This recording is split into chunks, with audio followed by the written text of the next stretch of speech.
Welcome, beautiful humans and my Stardust souls. I am Panda Bennett, and you guys know I'm always talking about shadow work and how important it is to me. So I'm over the moon excited to be joined today by the creator of the shadow deck, the Dark Room Oracle, Nebi Void. How are you today? I am good. How about you? Good. So, just so you guys know, we've actually tried to do this interview once before, and Mercury retrograde said absolutely not. So, hopefully, today the tech gods and goddesses will smile on us and everything will work fine and our connection will hold. But yeah, so thank you so much for being patient. Why don't you just tell us some about you? Sure. So I am sorry, I'm still catching my breath. I was like running around trying to get my shit together before I met with you.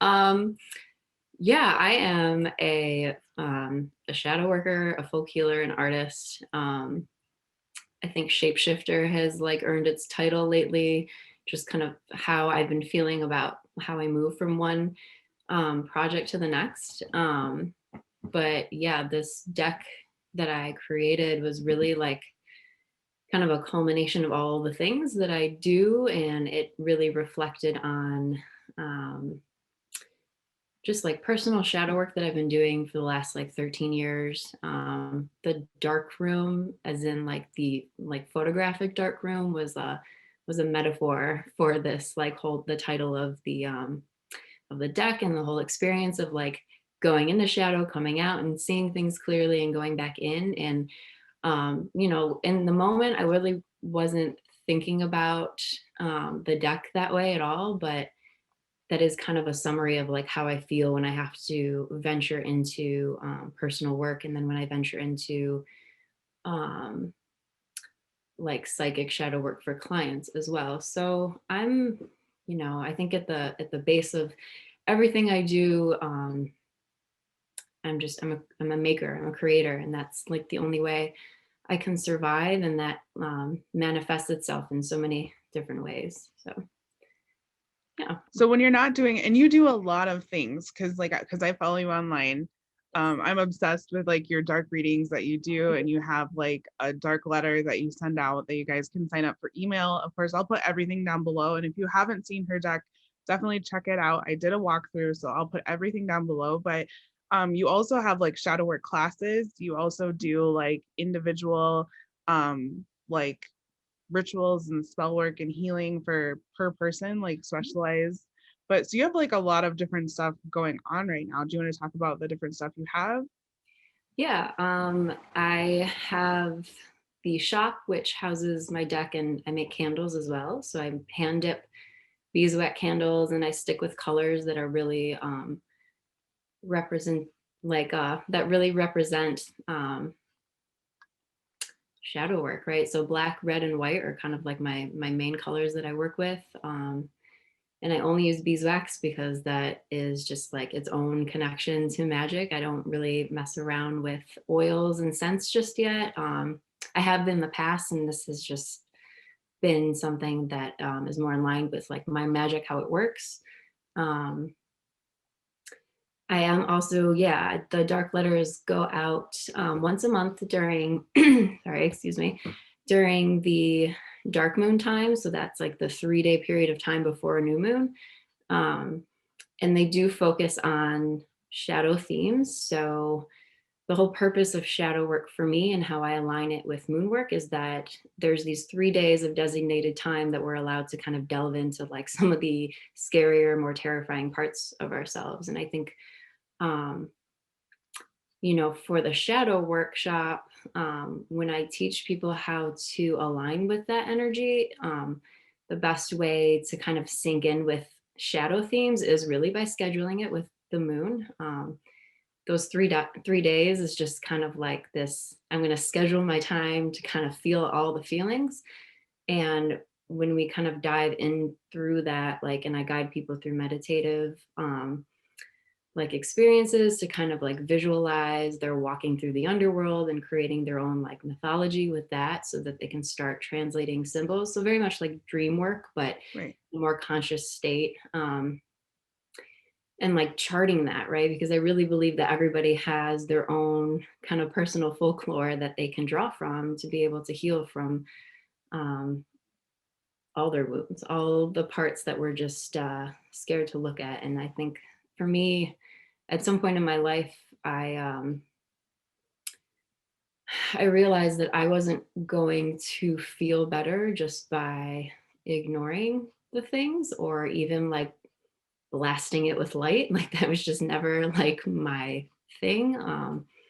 Very early on in my life, I've just had multiple things that I've struggled with. So like very early on, like late teens, early 20s, I was just like, okay, this is kind of the theme of my life. And there were already other aspects happening. Like I'm a recovering addict, so I was going to um, anonymous meetings, and I'd been going to therapy since I was 11. So there were just all these things around me that were basically like, hey, we're here to help you, so let's take advantage of it. And tackling those really scary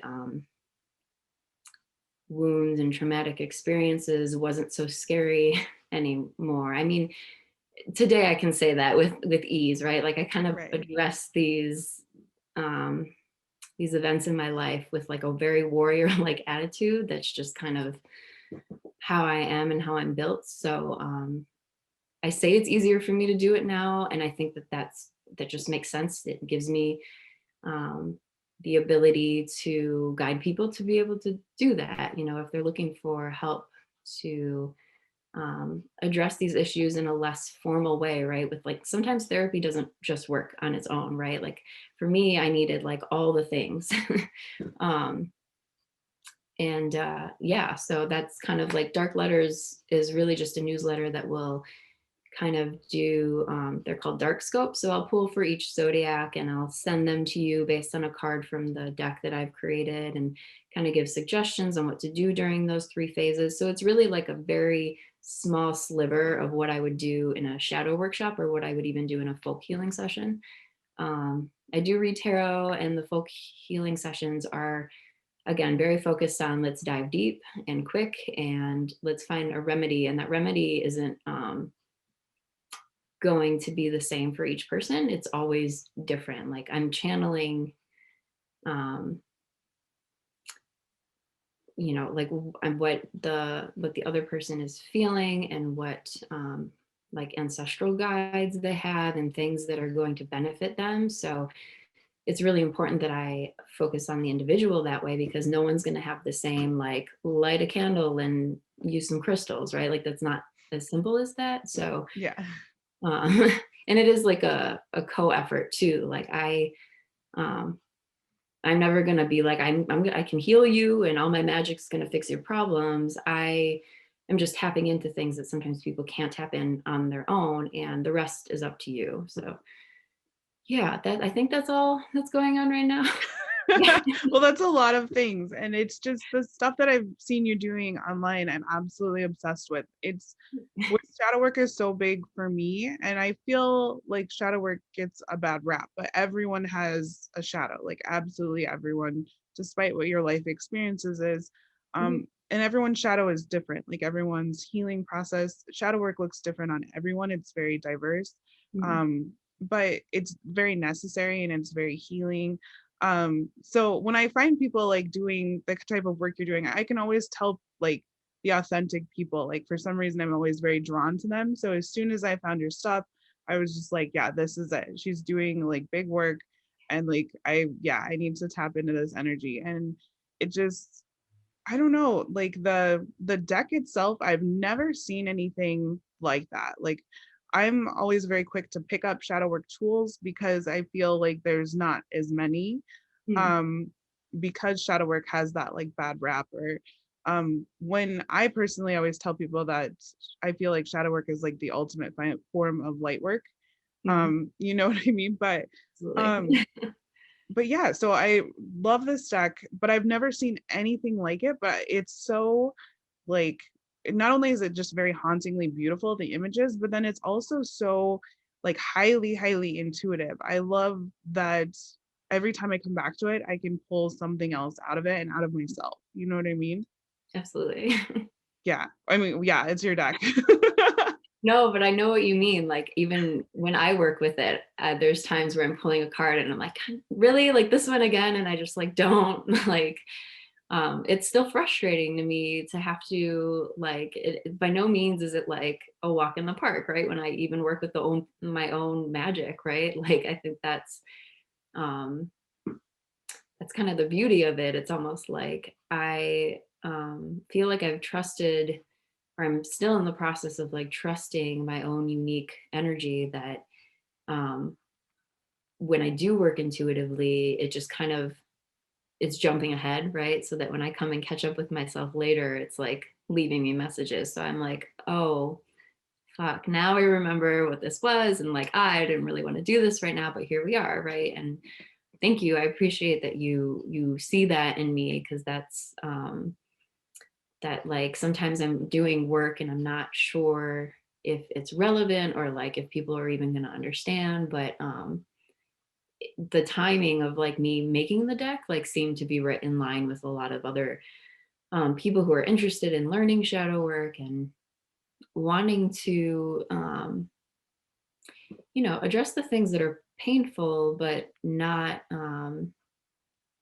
we really are a generation of like undoing a lot of things, right? Like attacking the taboo in a not attacking, but addressing the taboo in a very beautiful and intuitive and like radical way. And I think that like, yeah, by no mistake are there a bunch of people who are interested in this right now. And yeah, the deck is when I made it, it was a collaborative effort with other like artists and healers at the time, and I really had no intentions of it turning into a deck. I think I started like the process of the image making maybe like 4 years ago when I was still in grad school, and I would read like they were pieces of darkroom paper, so I would treat them and I would read them as they were developing back to the people, and sometimes people took them or sometimes they were like, you know what, take, like use it. They were just interested in the experience. And as much as I wanted to continue that process again, like there is something that's lost out of that experience. But again, darkroom processes are like super toxic and I just didn't want to use that again. So for me, this deck is like, that's the end. Like these images are never going to be recreated. This is it. Like I am not doing this again just because of the negative effects it was having on my body. And that time was like really transitioning for me too. Like, so I think in a way it's kind of this beautiful, like, oh, I'm addressing these like really toxic things that are happening that I'm participating in, that are that things that I'm not even addressing. So it was like this really interesting way that my artistic practice was even trying to communicate to me, like, okay, there's deeper work for you to do. Like just being an image maker wasn't where I was supposed to end. And yeah, so that's the deck. I think So there's a lot to it. Yeah. yeah, no, it's very in depth, and I feel like shadow work right now is like very trendy. Like, it's like a very catch word. So it's even more important to me when I find people that are doing substantial shadow work. You know what I mean? Doing the dark and dirty, that kind of stuff, because it's not, yeah, it's just not all rainbows and kittens. And there's real things that people are afraid to address. They're like, even for myself, I always speak for myself that I have actual trauma to, to face and to work through. And that is not something that I can like cut out or that I can bury, because then it comes up in toxic things and it just holds me back or causes me to get in my own way. And yeah, so it's just really important. But you're okay, so what are you doing on Instagram right now that's like, is it called the Residency? Yeah, it's called Residency Virtual. So it is an online residency for not just artists, but anyone that has like thoughts and thinking some sort of project, right, that can be become tangible in any way, really. So it's like a very open experimental space. I have only worked so far with image makers, but I would like to expand out towards other people that are just either writing or maybe poetry or music even. But the point of that is this intersection of like how the creative process is very much its own form of shadow work, and finding the spaces where we can kind of pull out of art being a commodification and something that needs to be only seen as like aesthetic, and into how it resembles magic and ritual making. So and spell work and healing. So each person is unique and kind of bring, or art a resident is unique and brings their own interests in. And my job is kind of to bring what I have to the table, which is usually my ability to like web together the parts where it affects them on a spiritual and psychological level, right? So I'm good at analyzing. I'm good at being able to be like, hey, this looks and feels a lot like something that might have happened, you know, when you were a kid. So how's your relationship with your mother? I don't know. Like, I feel like that's very just intuitive for me to do. And my first resident that we had, it was a nice practice run for me because they kind of took the reins. They had a very specific idea of how those things intersected for them, and they kind of ran with it, and I was really lucky to learn from them. My second resident was anonymous because they did not feel, and this is still very real, they did not feel safe to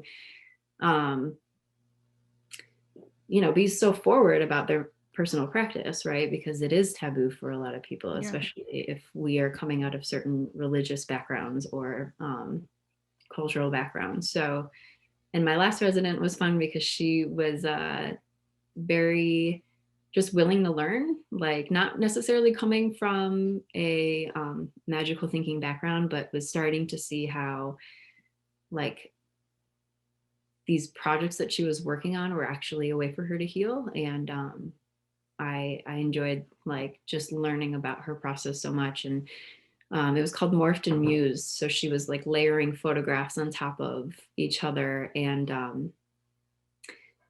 like with these images that she was taking in the woods from the deer that were kind of coming to like visit her and that she was befriending. So, just that relationship of like animism, like with your animals around you.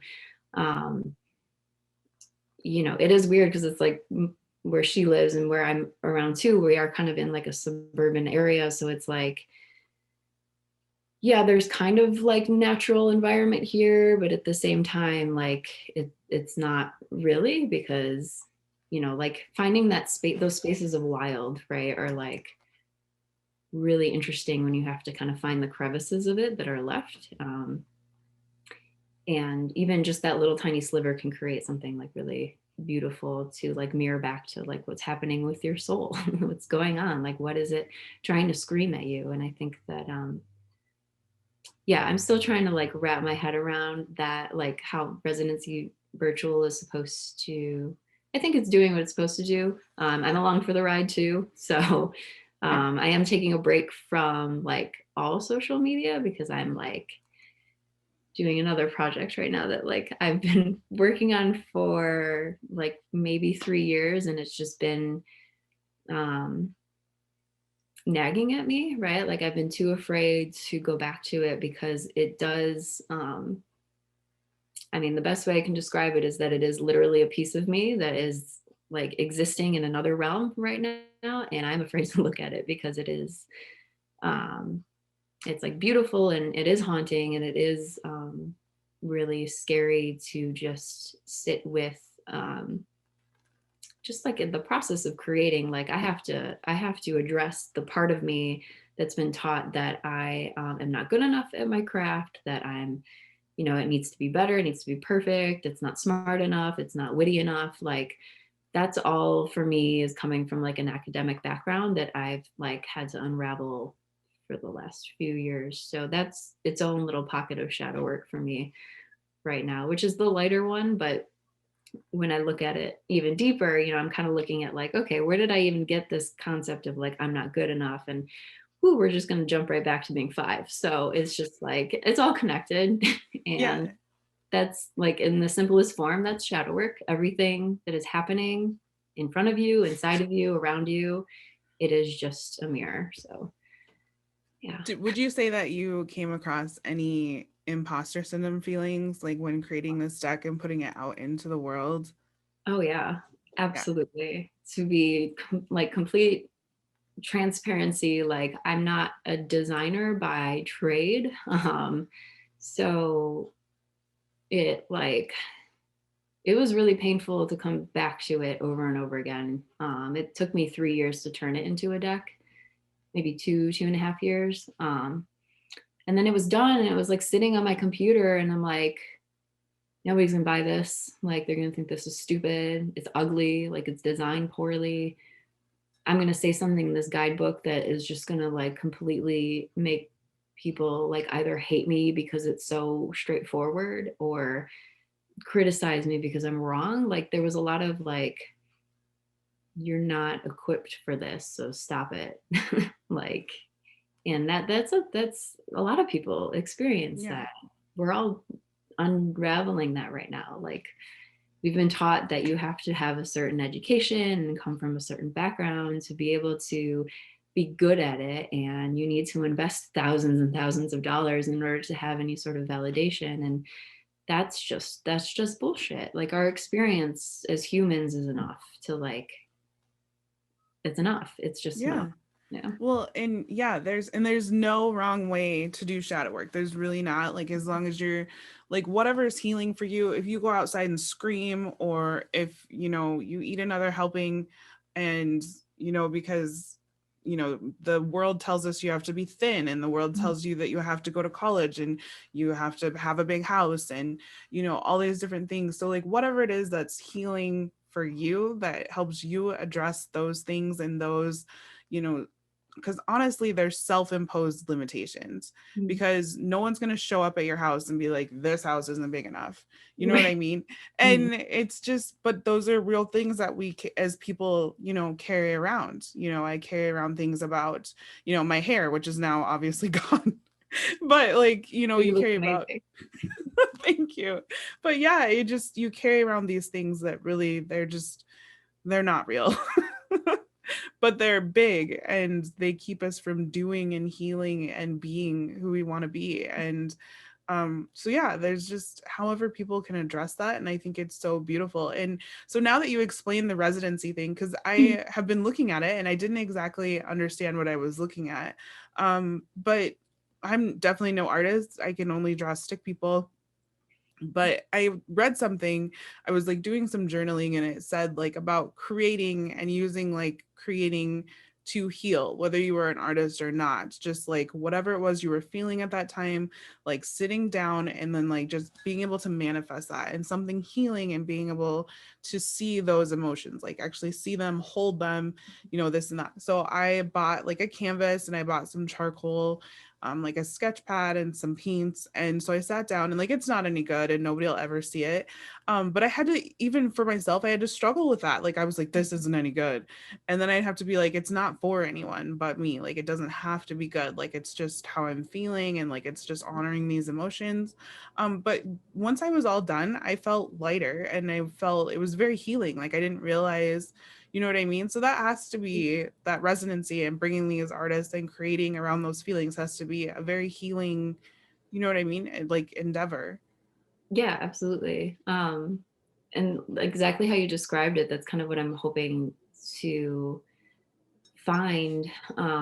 Because so far the artists that I've worked with have been artists. They have been formally trained as artists. So like that theme was very much trying to undo this thought process of like, you have to be a certain type of artist, you have to be good enough. But like you said, it's just like creation is something that exists within us, and whatever medium it comes out of, whether it's speech or action or anger, right? Because anger is very creative too. Like that is coming from a place that's very intangible. And we're just meant to make it tangible to exist, right? It's a release. And then my favorite thing to do with art too that I make, I burn it. I burn my art a lot because um for that reason. Like sometimes I'm like, sometimes it's been like, this is shit and I need to throw it in the fire, and that feels really great. But at the same time, sometimes I make it and it's it turned into it's a language that I send to my own like ancestors and spirits that I communicate with, right? At some point in history, if you look at the design on garments, right, the jewelry that people made, the paintings they made on pottery, the symbols they drew in the ground, like that wasn't for anyone but like the gods and goddesses they worshipped, right? Like the land that they worshipped. Like it didn't belong um to this concept of like, all right, I'm going to make this really cool embroidery and like it's going to be sold. Like maybe at some point that had to become a thing, right? Yeah. But it like there's like my ancestry, we have a lot of embroidery on blouses, and all of those designs and stitches have very specific meanings, and they are offerings, they're asks, they're prayers, right? Like protection and good crops, right? Like that's all like that was very important communication to the entities that they believed in, that protected them, right? And maybe art doesn't always look like that today. I think that that is obviously a testament of the times. Like that's where that came out of. And now it's like all the kind of weird creative stuff that people do, like like being weird and odd is really just our theme, right? Like how crazy can something get, and that's beautiful too. So Yeah, I love weird and odd, and I think that it's so important, especially in our community, the witchcraft community, the spiritual community, the tarot community, like a community that is unsupervised. Like you don't have to have like a witchcraft license or like this and that, to make sure that the people that you're following are creating content that is like about healing and not about likes or not about money. Yeah, you know what I mean? Does that make sense? shadow topic, right? Like creating for likes, right? Oh my gosh, I hate that so much. It like drives me crazy because I have to, like, I'm sure you relate to this too, like I have to battle with like, okay, this is just my work, this is my soul, and then like there's still a part of me that's like, but don't you like me? Like, Yeah. Oh, for sure. Yeah. Yeah, no, that part's ugly because it does like and to be completely honest, like that is the reason I retreat out of social media. Like I can't deal with that.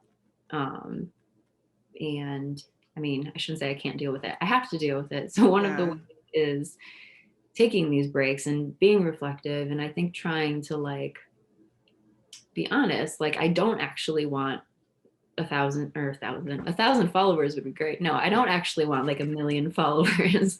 Like that's not the point of me being on here. The point of me being on here is to try find a way to connect virtually, because that's our life right now, and that's fine. But yeah, that like, I mean, like I said, I'm a recovering addict too, so like that's just another place that like obsession like kind of creeps its head. So yeah, no, that's not, I could go on a tangent about like addiction and like capitalism, like so that could be I feel like we should do that as well. Like that's, and I mean, you're not, definitely don't ever feel like you're alone. Like I just freaked out and deleted Facebook, and I didn't even deactivate it. Like a year, I mean, this account, I've had this account, it had probably 1,000,000 pictures like over the years and like everything. I literally lost my mind and like straight up deleted the whole account, but I had sucked up a bunch of negative energy, and then I didn't even realize it in the moment, but I just felt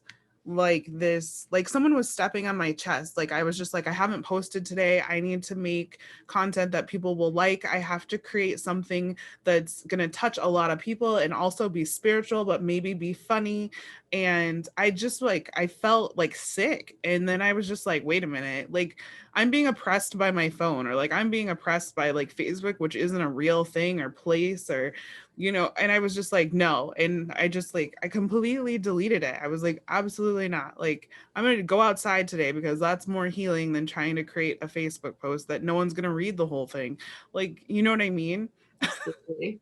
Do you think the and I know there's like movies that speculate and joke about this, but do you think that like social media as we experience it now will like how much longer that's gonna last, right? Like I don't I hope know. it dies. I I hope it would, yeah, I would like, I mean, yes, I don't know. Things have changed and they continue to change so drastically. Like, okay, so like even if I look out my window, like I can see like neighbor kids like doing weird motions like in their yard. Well, it's because they're like filming TikToks, like they're Yep. dancing. Like, okay, dancing by myself like in front of a cell phone like when I was younger was not a thing. Like I didn't have a cell phone until I was like 17, 18, and then it started out with a flip phone and then it was like the Nokia. Like this is my We're this getting is old. yeah. This is my phone cover because I think this is Oh hilarious my because it looks gosh, I love it. it looks like my old phone. Oh, But yeah, it just so things have changed so much. And so in some ways it connects all of us and it's very exciting. And then other ways it really can be, I don't know, it's really this like devil that or addiction, I mean, honestly, that controls the way we present ourselves or see ourselves and how we value who we are and what we're doing. And that's really, really toxic. yeah, and yeah, I struggle with that too, like just a complete resentment at like this next generation of social media where I'm like, but I'm not. It's almost like I had a really great crisis where the whole TikTok thing of like if you're 30, you're too old to be on TikTok, right? Like Yes. true like feelings that hit me deep. I'm like, oh God, like what? Okay, fine. And I kind of had to sit with that for a second. And I'm like, you know what? I made a TikTok account for a second and then I went on and I'm like, okay, you know what? You're right. This world is not for me. Like This is not I it. don't belong Yeah. here. Totally admitted. But like, I guess like a happy medium of like how we engage is like all I'm trying to strive for because there are benefits. Like there's no way you and I would have connected, Yeah. and found each other. There's like that part I love, right? But the comparison and whatever, all the lists of it. Yeah. Yeah, Yeah, no. it's just the weirdest. Like, it's I have this weird internal battle, like, and it's bizarre because a part of me, like, in my heart, I want to move to the middle of nowhere and live in like a stone cottage and just like be barefoot all the time in nature and with animals Yeah. and not have any social media. And then the other part of me are like, these fucking kids make more money on TikTok and they're 12 and than I will ever make in my entire life. So Yeah. like, you know what I mean? There's this weird balance, but then the other, like my true heart, like I don't want to be a millionaire and I don't want to be famous. Like I want to live in the middle of nowhere in a tiny house, but and talk to plants. But yeah, it's a weird inner battle, like for sure. That's part of my shadow that I need to talk to. Yeah, no, I agree. Stone cottages are cool. If we could all have that bit of, we can. The reality is that like we can't all right now have that kind of like little corner that's like so isolated. It's just like there's not enough room in this world for that. And that says a lot about, a bunch of other things. But yeah, like just the desire to like be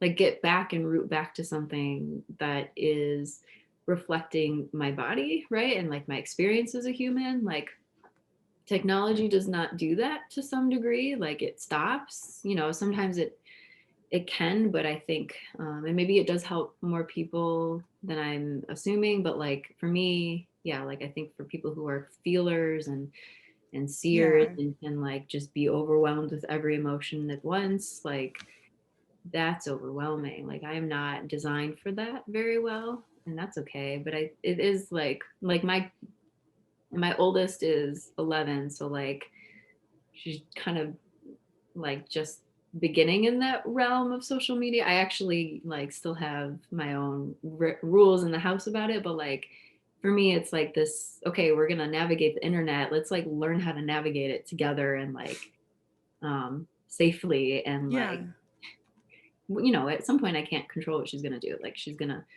do whatever the heck she wants. So like that's fine, but Sorry, I was losing my train of thought. Oh, I think like one of my shadows is addressing this duality of being a parent and a kid at the same time, right? So watching myself be a parent and watching how she reacts and being reflected back my experience as a child and what my parents were like, and that isn't a positive experience all the time for me. So like I constantly project onto her that I'm going to like destroy her emotionally, and what's actually happening is not that. But a part of that was like, okay, this generational difference, like I always felt like anything I felt drawn to or felt creative energy around or sexual energy around even like was shamed and like, no, this is not how you're supposed to do things and this is wrong or that's unsafe, or it was never like there was no free exploration anywhere. And So I kind of have to sit with that with her. It's like, okay, if I'm not going to want to be, if I don't want to be my parents, like I do have to let her and her generation exist the way they're intended. Because there is like to the astrological, if you look, I'm like I'm learning a lot of astrology and I have been for the last 6 years, but like it's just, there's so much of it. But I think Yeah. one thing that I really value is like, okay, there's certain planets that really dictate like generations, right? So I'm from the Pluto and Scorpio generation, which is like, you know, destroying a lot of sexual taboos. I forget what it is right now off the top of my head that she's in, but like I do recall reading a lot of like rewriting how people make money and like your relationship to technology. So like I kind of have to, for me, that's a middle ground to be like, all right, well, I might not like it, but I'm But not yeah, gonna but be here like, it is. yeah, here we go. Yeah, no, we could talk about that forever. My oldest is 11. So my oldest is 11 years old, and so we're right there. And yeah, like the only good thing is that like these new generations just like they've burned it down. Like they're young and they're awake and they're aware of people around them. And like I mean, it feels like just yesterday I was learning about pronouns and people's preferences, and this younger generation, like they care about capitalism and they care about racial issues and they care about social issues and they care about the LGBTQ plus community. And like that's really great. There is a lot of really good things. And what I really love is that now, because when I started, it was kind of like stumbling around in the dark, and now you can go on the computer and you put in shadow work and you're almost inundated with information. I mean, you're almost overloaded with, Yeah. you know what I mean, with articles and books and decks and people, and you know what I mean, there's all kinds of resources now. And so that's really beautiful for people that want to help themselves. And it's, you know what I mean, it's you, like you said, like you also went to therapy. I've also been to therapy, but we exist outside of your therapist's office. So there's sometimes you need something else, you know what I mean, like there's going to be times and places. And so it's continuing to support yourself and support healing and progress. But like also there's people that I've talked to that they're like, I started with shadow work because I didn't have insurance, I couldn't afford to go to therapy, I knew that I had to make a change, I knew, you know what I mean. It's just really, it's really important. That's my first thing. I know people on this channel, they're probably like, oh, she's talking about shadow work again. You know what I mean, but Yeah. it's so important. It's the void at which we start, right? And like I think that's why I mean you're like it's kind of agreed within lunar magic universally that like this dark moon time is kind of like resembling that shadow period, that underworld period. So in the shadow work um workshop that I do, I don't start with the new moon. We start at the dark moon, like because in places of void and places of darkness, that's where we begin, right? And the new moon is this place of emergence. We're coming out of the underworld. So we still don't necessarily know or quite understand what we just went through just yet, right? Yeah. No, I get it. No, I totally get it. And I feel like this is one thing that people never understand, but I feel like with the shadow, like it's a part of ourselves that we've like shut down or we've tried to cut off or that we're not acknowledging. And so that people have all of this like untapped potential and energy like in that shadow. So like once you put it together or once you venture in there, who knows what you might find or be able to do or create or how you feel, like because you just have this Mhm. whole other part of yourself that's, you know what I mean, that's over here that, yeah, I always tell people like there's energy there, there's potential there, like, yeah. I mean, it's definitely not always the easiest, even for me. Okay, so I was going to ask you how you feel your deck is meant to be used, or if it's best for daily divination purposes, how you use the deck. Yeah, it is really intense, so I don't suggest pulling like half the deck.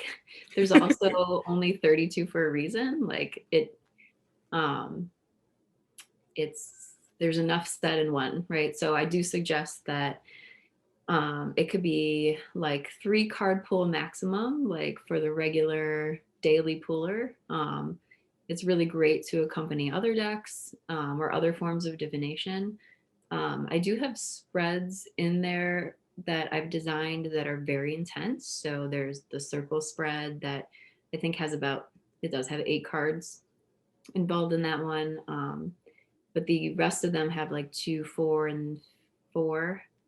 Yeah, there's 4 different spreads I designed. But yeah, I don't suggest like overdoing it. And that's just kind of a general rule with cards, I think, anyways. I think it's helpful to like really sit with one per day with that deck, especially because there's so much that can happen with just one keyword like cruelty. Cruelty can go on, in multiple depths. So, and yeah, each card has that mirrored duality to it. So they're really only, I'm going to do my math wrong here, 16 images, but they're reversed, which makes the double amount of it. So, when I first designed it, it was one image and the words were actually on the top and the bottom so that when you flipped it, but it lacked really like the ability to see 2 different spaces and then understand that in between the spaces is like where the magic of those 2 dualities happen. So like mother is an image and then on the other side of mother is cruelty. So what does that happen when we bring that together, right? So yeah, keep it simple. Yeah. Keep it simple. And so tell us what, I mean, aside from your deck, of course, which you created, but what other decks, do you have any other decks that you use regularly or favorite decks or anything like that? um, yeah, I right now I am using, so this is funny because I like Oracle decks. Like personally, I don't like using Oracle decks. So it was really funny to me when I'm like, oh, it only made sense for this deck to become an Oracle deck because of its design.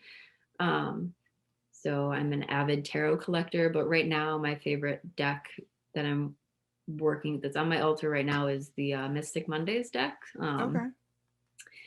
It's like, and I bought it a while ago, but I kind of came back to it because there's something about like um, the way she writes about kind of like bringing new meaning to a lot of like really complicated cards, right? Like the Six of Pentacles, for example, is one that like means a lot for me personally. And the way she wrote it, it just like made much more sense and was relevant at the time that I started using the deck again. And, I work with a lot of like black, white, and red gold colors. So it was just nice to add that one's so colorful. So it was just nice to add that into my practice because right now everything's just like my altar cover is black, like my candles are black, like everything's just like really to like emphasize that that's just what I'm drawn to, right? Like that is very resembling of like the stage of life that I'm in right now is this dark period. And that's fine. But I think like, yeah, like I'm shifting right now and yeah, can't really like explain that at the moment. But I think for me that's where like the shape shifting morphing title that I've been like trying to sit with is really starting to manifest in a weird way. So that's really the only deck. I really like Dark Days Tarot too, Oh, obviously. yeah, I love their deck. Yeah, it was a beautiful deck. I love the 4, like using with the 4 elements and directions. Um, Yeah, those are my people. My people. My decks are my people right now. Right?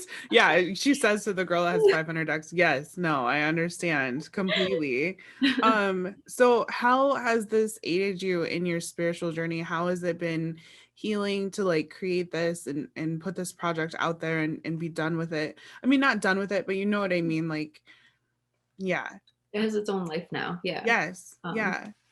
yeah, yeah, I think it's super important that like we get out our creations in one way, shape, or form, whether it's sharing it with other people or destroying it or just having it exist.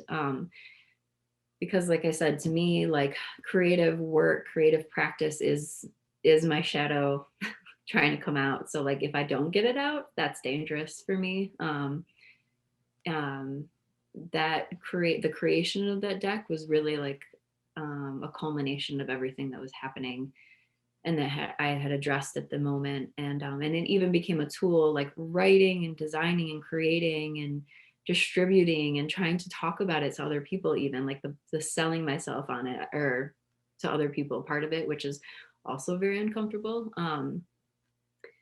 That became a way for me to learn much more about myself as a healer and a maker, and what that actually means for other people. Like I always get so excited when I hear someone like when you shared with me how much you loved this deck. I was like, oh, that made me so happy because like I said, it wasn't like at some point I couldn't just hold on. Like how selfish is that of me to like hold on to some things, right? And for anyone to do that, because we all have like really valuable, beautiful information that comes out of our pain, because not only does it become like a beautiful story somehow, but like it reflects and validates other people's experience too. So yeah, it was that was, I think making this deck was very much at the end of a very specific phase, and ever since it got out, I'm like in the next chapter of my life right now. So very grateful for all of that, even if it was super uncomfortable.